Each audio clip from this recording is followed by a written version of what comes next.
இங்கே ஈழ சினிமா தரப்பில் வந்து செயற்பட்டு கொண்டிருக்கிற படைப்பாளிகளை வந்து ஏமாற்ற வேணும், இவங்களை வந்து வளரவிடக்கூடாது என்ற நோக்கத்திலேயே ஒரு குழுவோ அல்லது ஒரு சக்தியோ செயற்படுறதா நீங்கள் யோசிக்கிறீங்க? இல்லை, இந்த படம் அப்படி இல்லைன்னு நினைக்கிறேன். இது வந்து வேற ஏதோ நடந்திருக்கலாம்.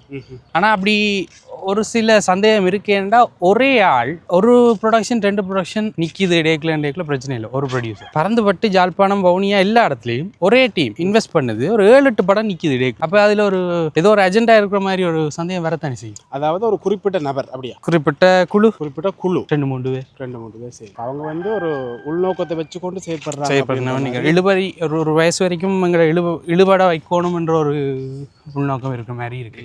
அவையில்ட்ட நான் இன்னும் சிக்கல.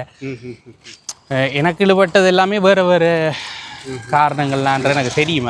அதில் தனிப்பட்ட முறையில் எதுவும் சொல்கிறதுக்கு இல்லை. ஆனால் அது எந்த டைமை வேஸ்ட் ஆகியிருந்தாலும் நான் அப்படி பாதிக்கப்படையில.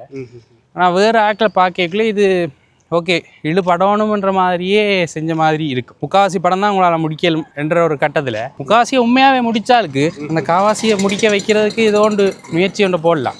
ஆனால் அதில் வச்சு இழுபறி செய்ய வைக்கிறது சரியான பிளான்.